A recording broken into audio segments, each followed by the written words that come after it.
రాష్ట్రం వ్యాప్తంలో తెలుగుదేశం పార్టీలోకి రావాలని చాలా మంది ఈరోజు చంద్రబాబు నాయుడు గారు అపాయింట్మెంట్ తీసుకొని ప్రజలందరూ కూడా మళ్ళీ తెలుగుదేశం పార్టీలో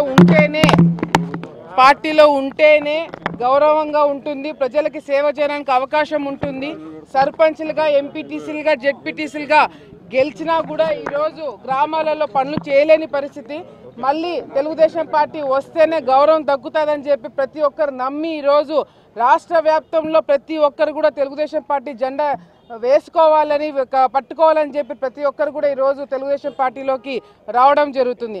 ఆళ్లగడ్డలో కూడా ఈరోజు పెద్ద స్థాయిలో సిపి ఫ్యామిలీ, మరి గతంలో భూమా ఫ్యామిలీ, ఎస్వి ఫ్యామిలీ కన్నా ముందు ఎమ్మెల్యేగా పనిచేసిన సిపి తిమ్మారెడ్డి గారి ఫ్యామిలీ మొత్తం కూడా ఈరోజు తెలుగుదేశం పార్టీ జెండా ఎగరేయడం జరిగింది.